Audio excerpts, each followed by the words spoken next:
Good morning on this Sunday, January 19th, and welcome to the Georgia Gang. A busy week for Georgia lawmakers. We discuss the first week of the 2020 legislative session. Will the city of Atlanta soon have an inspector general? And new voting machines are being delivered all over Georgia. Will the Secretary of State's office be ready? Theron, Phil, Janelle, and Bobby Capel are all here to debate and discuss. It begins right now. From the Fox 5 studios, the Georgia Gang starts now. The battle over the state budget has begun. Governor Brian Kemp saying in his State of the State address he wants to make good on a campaign promise of another teacher pay raise despite a tough budget year. Let's give our educators another well-deserved pay raise. In his State of the State address, Governor Kemp said he wants to finish the job he started by making good on a campaign promise of $5,000 teacher pay raises. Last year, lawmakers approved 3,000 of it. I look forward to him doing exactly what he has said he's going to do. He did that last year for us, and he's kept his word, and I expect that to happen again this year. This year's $2,000 raise will cost an estimated $360 million during tough budget times. Governor Kemp has asked state agencies for a 4% cut in the current budget and an additional 6% next year.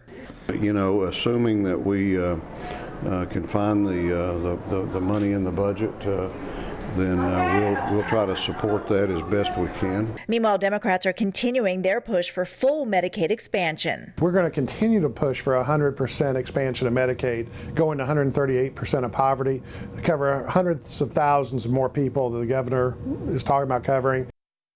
Governor Kemp also outlined his plan to offer more incentives to families who adopt. And first, we'd like to welcome former Democratic congressional candidate Bobby Capel as a guest fill-in panelist. Bobby, welcome. Pleasure to be here. I want to start with you about this teacher pay raise. Do you think the governor can get this through despite it being a really tough budget year? Well, you heard the speaker there. He's not going to commit to it right this moment, but I think anytime you have someone offer up a pay raise for teachers, you're going to be hard-pressed to find anybody that disagrees with that. Now, again, finding the money in the budget is another thing, but I think I would have loved to have heard more from the governor in this speech about expanding Medicaid, which is something he's not willing to do. I would have loved to have heard more about ways that the Democrats and Republicans can work together. They talk about working together at the beginning of these sessions, but we all know how these turn. This is an election year. We've got a lot of suburban women who are going to decide a lot of these state house seats in there, and these are women who may have voted for Mitt Romney in the past and are now not very pleased with Donald Trump.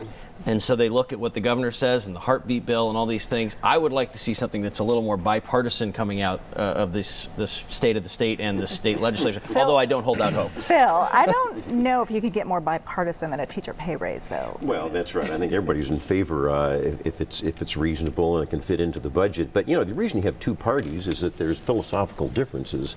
And so the governor, I think, outlined some things. I think that he was right to make the anti-gang initiative a priority.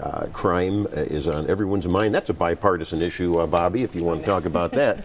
And of course, you've got, I think, the two Medicaid waivers, just to go back to your point. This is something that other states are going to be doing. It really looks good. You're going to get more low-income people. You can't, you talk about fiscal conservatism, Medicare, Medicaid for all, whether it's at the state or national level, is not going to work.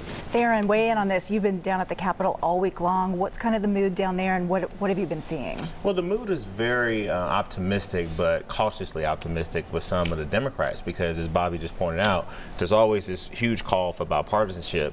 But I think if you really listen to the governor's tone, it was another shift towards the middle. I think there were some highlights within his speech where he definitely sort of reached out to the Democratic Party and said, let's work together on it.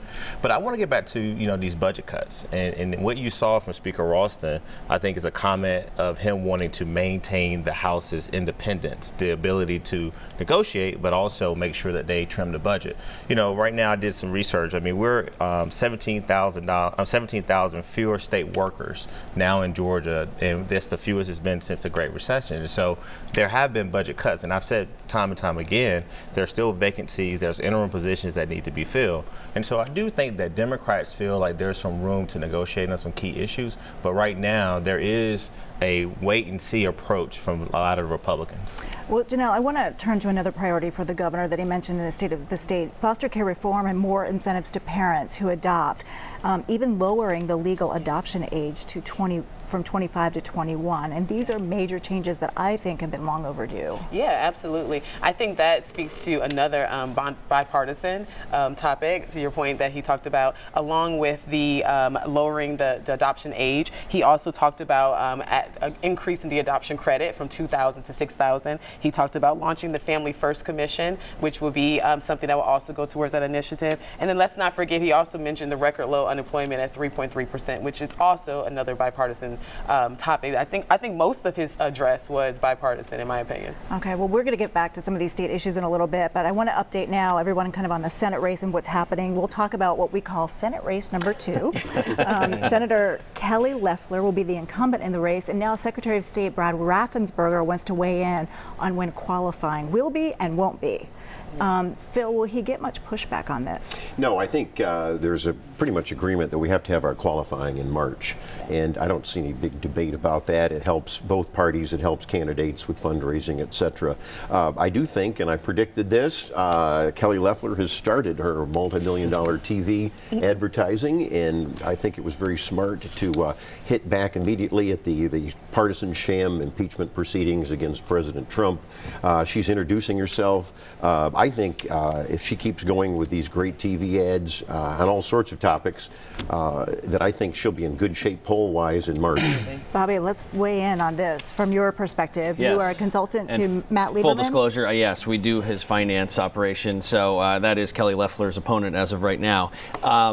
Look, this has been a very interesting discussion about who's going to get in this race, who's not going to get in. You hear all this stuff about the DSCC, you hear all the stuff about the state party, but at the end of the day, this is a personal decision for someone to make in order to run for office. You can talk about being recruited left or right, but you have to look your family in the eye. You have to sit down, in some cases, in my case, when we ran, quit your job, look at how the income disparity is going to happen in your household, and then you do something called opposition research on yourself, which is when you spend tens of thousands of dollars to dig up any dirt you have out there. In our case, we found that my wife had a speeding ticket in North Carolina 10 years ago. But the fact is, these are intensely personal decisions. So when you talk about all of these outside influences, at the end of the day, someone's got to look in the mirror and decide, is this something I really want to do? So to that extent, Theron, are you hearing any other names, ready to put their hat in? Yeah, it was reported last week that former state senator Ed Tarver and out in Augusta, and also former U.S. attorney, has expressed interest. So Mr. Lieberman is not the only declared candidate,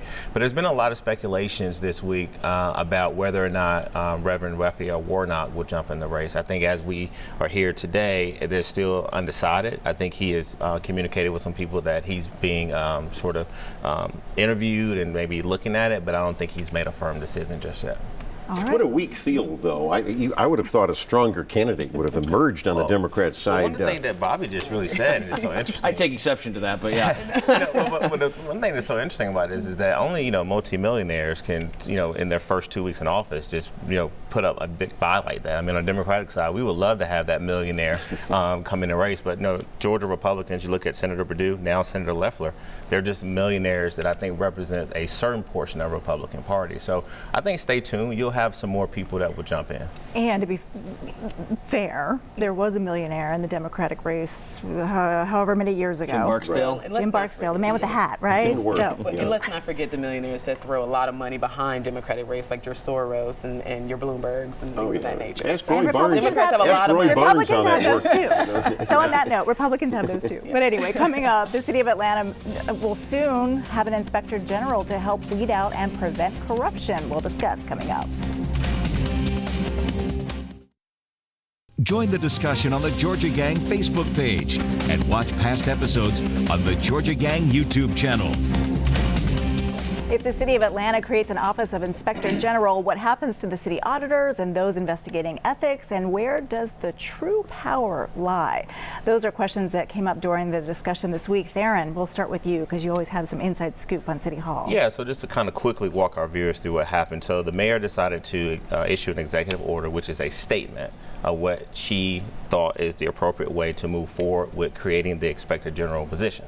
What you saw when she did the executive order, which is in her power to do so, council then was forced to say, okay, let's figure out how we create a sort of a transition of whether or not the ethics office and also the city auditor's office, will they report to this inspector general.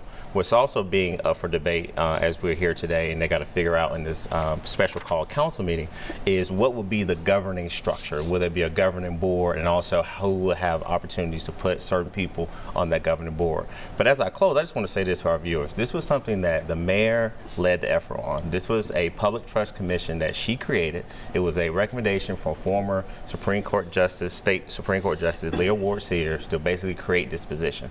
So she knows that right now, at a time where she's in a fight over in the state Senate and the state House and the governor's office trying to show leadership to clean up corruption in City Hall, that this IG position was just something that we cannot wait to get created. And so while the council is going to play their part in this role, I definitely want to make sure that the mayor gets all the credit that she deserves for showing leadership on this position. Phil. Well, that's partially good information, but here's the rest of the story.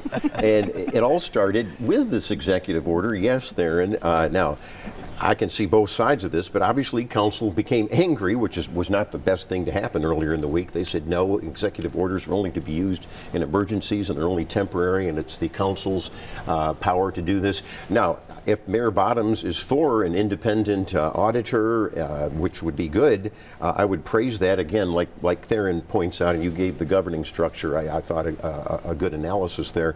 We'll know more later, but we don't want a mayor controlling an inspector general or an auditor. I think there has to be some independence. Well, the council's right to say that, and the mayor would be right to say that. And I'm going to say, the mayor's never ever said that she wants to pick the inspector general. So let's go on the record and say that. She's not implying that. That's the question, is who picks the this executive person? order doesn't apply that. It doesn't state that. She's never said that. And so also, I think that the thing is that this is another example of the council and the mayor working together, but we cannot criticize the mayor. If you say it's imperative and something needs to be done, that's why I thought the executive order was the right process to really speed this up and to create some But clarity. Council President Felicia Moore, as you know, pushed back on that with her letter. That's true. And look, I hope that the council president will get in line and realize that everyone needs to come together to really clean up corruption in City Hall. Okay, we're going to move on because we've really flushed that one out. One of the first deals struck at the Capitol is over the collection of sales tax for internet and app-based businesses, companies like Uber, Lyft, and Airbnb. Is it time to pay up, Janelle? I think it is absolutely time to pay up. And the reason why I say that, I know I mentioned in a few shows back that the gig community is something that we need to take a closer look at. And as you have new forms of revenue coming into place, then you have to consider new forms of taxing. And I think it's only fair because this is a way that the state can actually make more money. And so yeah, I totally think they need to pay up. New forms of taxing That's coming from a something. Republican. Bobby. Welcome to our side. Hey, I'm with it. I am with it on this. Yeah, I mean, I think she outlined the case perfectly. I don't have a whole lot to add there. If you're going to raise teacher salaries, you're going to have to pay for it somehow. This seems like an easy way to do it. Well, another issue, picking up steam. I love how you guys are agreeing. Another issue. More cuts, though. Just Phil had to weigh in. Another issue picking up steam under the Gold Dome, surprise medical billing. And many of you have experienced this. You have a surgery from a doctor in your network, only to find out that one of the other doctors, like your anesthesiologist, was not in your network, and you owe thousands of dollars out of pocket. We saw the governor weigh in on this. I think the speaker's weighing in on this. The Senate is certainly weighing in on this. This could be another deal struck pretty quickly, Phil? Yes. Yeah, I think it's already going to be struck by the time this airs, too. And, I always get a kick out of some of this, the governor is moving to the middle. I mean, some of this moving to the middle stuff is pretty much common sense, and right. People, conservatives like teacher raises along with liberals. I don't see where this middle thing is. But to Phil's point, and you're right, and so, we always applaud the governor for doing what we sort of sometimes characterize as moving to the middle, but it's just actually common sense solutions. And at the end of the day, down in the state capitol, you can really agree on a lot once you figure out how to pay for it. And so I agree that I'm glad Phil said that, because, you know, we got to be careful with giving him too much credit for doing what is right. But at the same time, you can't criticize, you know, him when he makes certain deals and does certain things that appeal to his base, because Democrats have got to do the same thing when they get ready to go back home to try to get reelected. All right, well, coming up, the new voting machines are here and headed to county election offices across the state. Will they be ready in time for early voting that starts March 2nd? We'll discuss next. Have a question or comment for the Georgia Gang? Email them at georgiagang@foxtv.com. It's the largest rollout of state voting machines in U.S. history. The Secretary of State's office is testing 75,000 computers and printers before delivering them to county election offices. And the Secretary of State says they'll be ready. Bobby. I'll believe it when I see it. You know, anytime you're moving 75,000 machines into bureaucracy that is trying to get votes counted, where the elections start for some of these races in early March with early voting and absentee ballot, I mean, God bless them if they can do it. We do need paper ballots so that we have backup records for what's happening in our elections. And if we don't have that in time, I guess the backup is paper ballots. They're going to do hand-marked paper ballots. So I'll be curious to see if they can roll it out. But I just want to know, does this mean that we're going to actually get election results earlier in the evening now? Oh, no. No, the answer is no. The answer is no, because this you were talking that's about painful. That's painful. This really this upsets fires me Phil. up. We cannot, because of state law, we cannot count absentee ballots and early votes until 7 o'clock on that election night, and that's why Cobb and Fulton and DeKalb are always late. Well, imagine how many absentee ballots are coming into these major counties. So I don't know if that state law can be changed, and if the Secretary of State is listening, that would be a good one. I think he's listening. We need it. So says the reporters that worked that night.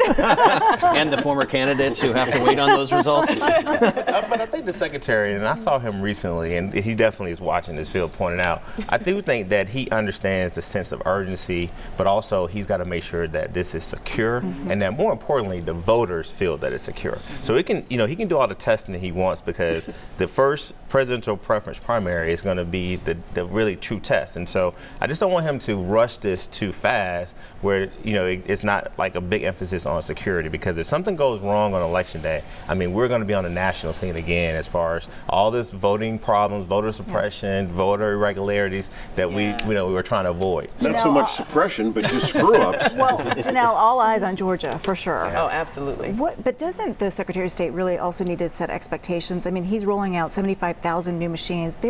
There are going to be blips. There are going to be issues that crop up. No doubt. Yeah, I totally agree. And I mean, I guess I'm on a record, because I actually agree with Darren on this one, that I think that, you know, taking time may be in our favor, because, you know, like I also agree that we need to speed this process up a little bit, but not to the detriment of, you know, the voters being secure and feeling like their votes actually count and matter, because I promise I can't live through another election of voter suppression and voter rights and all this other stuff that's happening. And beyond that, I just add one more thing. On primary day 2018, the first one go around in May, I actually got the wrong ballot. You know, my name was on it because I was running for Congress in that primary, but the state house and state senate races were actually the wrong districts.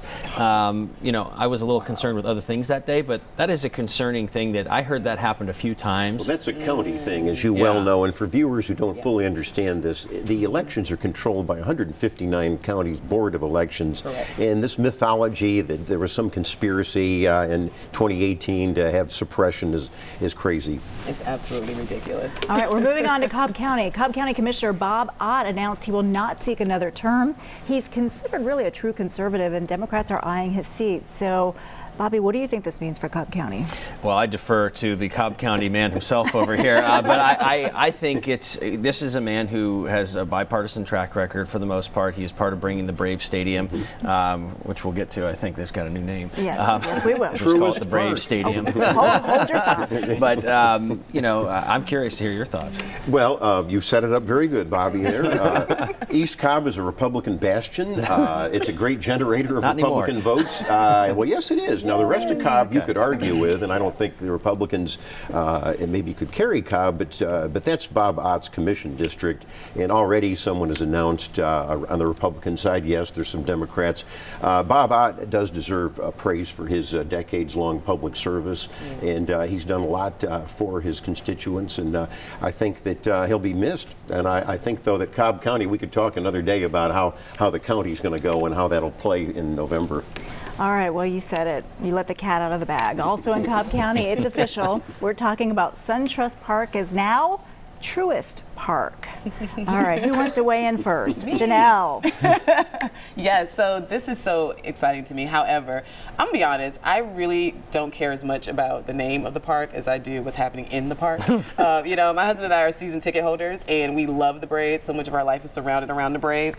So I care more about what's happening inside. Are we getting new pitchers? You know, I mean, are we going to have another good season and not end it the way it ended last time? So that's what I care about. I don't think it matters what the name of the park is. Theron, you want to weigh in on Truist Park? It's growing on me. I mean, when I first heard it, you know, I didn't like it. But, you know, at the end of the day, seeing the logo and saying it over and over again, I think I can get to a point where I can live with it. But I agree with Janelle. I mean, there's a great opportunity here for this team to do even better than they did last year.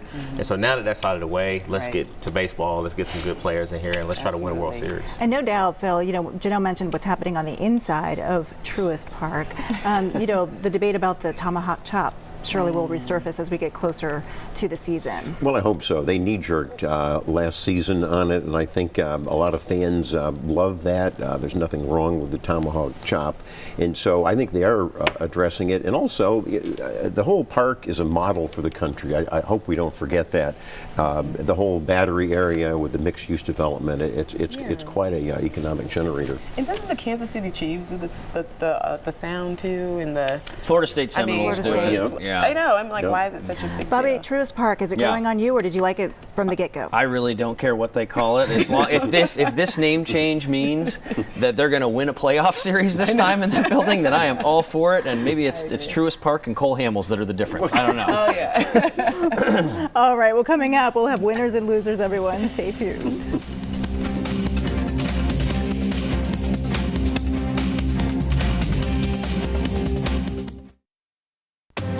Time now for the week's winners and losers.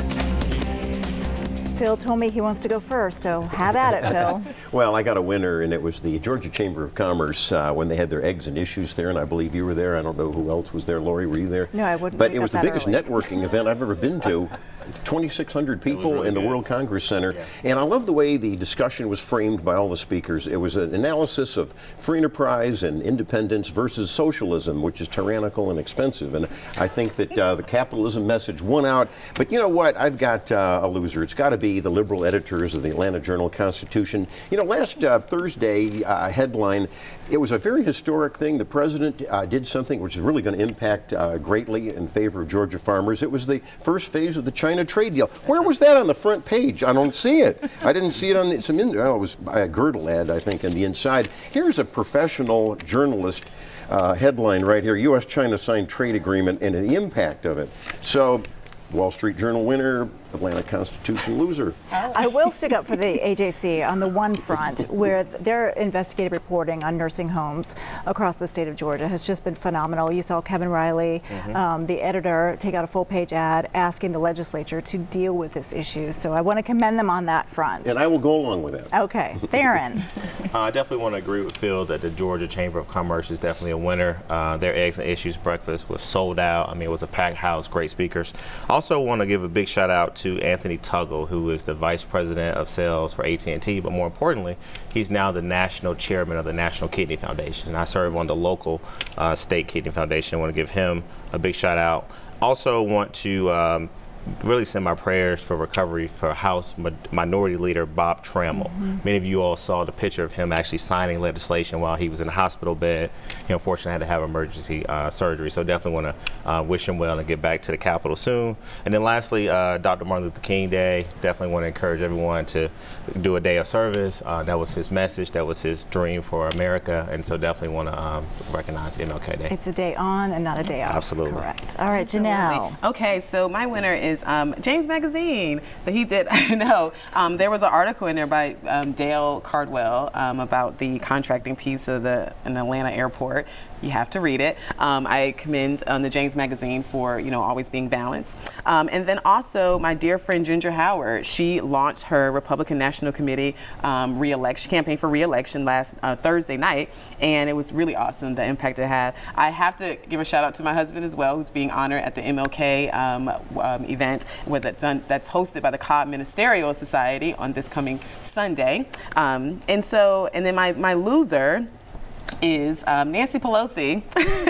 I have to make her my loser for this whole impeachment sham, and then locking down the senators. So now Klobuchar, who was it, Warren and Sanders can't campaign because they have to shake off all of this stuff, and it just opens the door for Biden. Bobby. That is a tough one, by the way, for those. You run for president your whole time here, and then you get sidelined for 3 months. But it is important work, so it has to be done. My winner is exactly who Theron mentioned. It's Bob Trammell, the minority leader. He had to have that emergency surgery, but was still doing the people's work for Georgia in his hospital bed. Go on Twitter. Scott Holcomb tweeted the picture out. You can take a look at it. It's great. Loser? Doug Collins, because the so-called impeachment show, I'm not going to call what you call that, the impeachment show now moves to the Senate. He loses his bully pulpit, and Kelly Loeffler is on TV with $20 million between now and Election Day.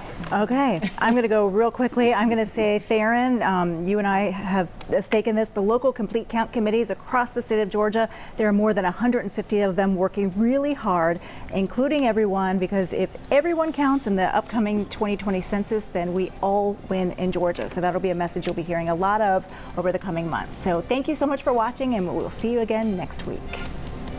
The opinions expressed in this broadcast are those of the panelists appearing in this program.